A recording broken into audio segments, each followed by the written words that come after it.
The final debt. Kenny stared at her, his face unreadable, his voice low but deliberate. "How are you feeling, Aunt V?"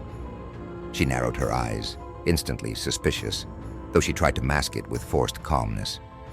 "I'm doing well. But why are you here, Kenny?" His lips curled into a humorless smile. "Because you owe me something." Aunt V's posture stiffened, her hands gripping the edge of her blanket. Her voice wavered, betraying her nerves. "What do I owe you?" Kenny leaned in, his face inches from hers, his tone chillingly soft. "An apology," he whispered, "before you die, Auntie." The room was suddenly filled with her sick, twisted laughter, a sound that reverberated with both defiance and madness. She coughed violently, then spat her words like venom. "An apology? For what?" Kenny's gaze darkened, his voice steady and sharp as a blade. "For stealing my innocence, for threatening me to keep your dirty secret, for turning me into a liar, and for treating me like a second-class citizen in my own family." Her laughter stopped abruptly, her expression hardening into something cruel and unrepentant. She locked eyes with him, her lips curling into a sneer. "I'd rather burn in hell than give you the satisfaction of an apology, or admit that I knew anything at all." The mockery in her voice cut deep, but Kenny didn't flinch.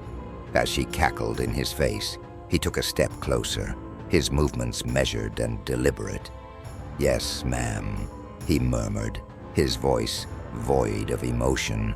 He eased onto the edge of her bed, leaning in so close she could feel his breath on her ear.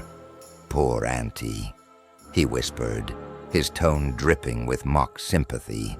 "It seems you've gone mad." Before she could react, Kenny's hand darted to the IV line hanging beside her bed. With a calmness that was almost unnerving, he pumped the line full of botulinum poison he had carefully prepared. Her eyes widened in terror as the realization dawned. She opened her mouth to scream, but Kenny was too fast. He snatched the pillow from behind her head and pressed it firmly over her face.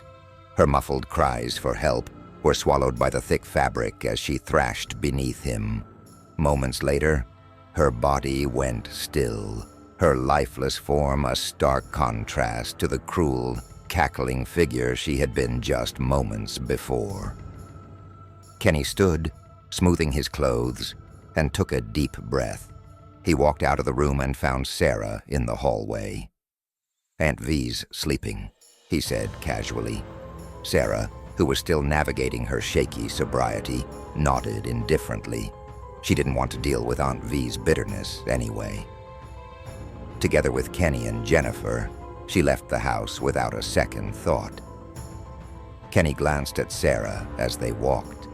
The vibrant, carefree girl he had grown up with was gone, replaced by a woman weathered by years of addiction, anger, and regret. Her hollow gaze and fragile demeanor were a painful reminder of how deeply their family's dysfunction had scarred them all. The next morning, Kenny's phone rang. His mother's voice was frantic.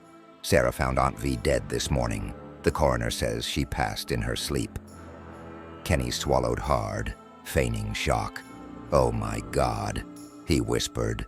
A few days later, the family gathered for Aunt V's funeral. The church was cold, both in temperature and in spirit. The rifts between the family members were glaringly obvious. No one sat together, and any conversations were terse and perfunctory. As Kenny stood at the back of the room, he watched the fractured remnants of his family shuffle through the motions of mourning. There were no tears, no heartfelt eulogies, just a quiet, collective relief that Aunt V's reign of cruelty had finally come to an end. And in Kenny's heart, a weight had been lifted, though the price of freedom was a burden he would carry forever.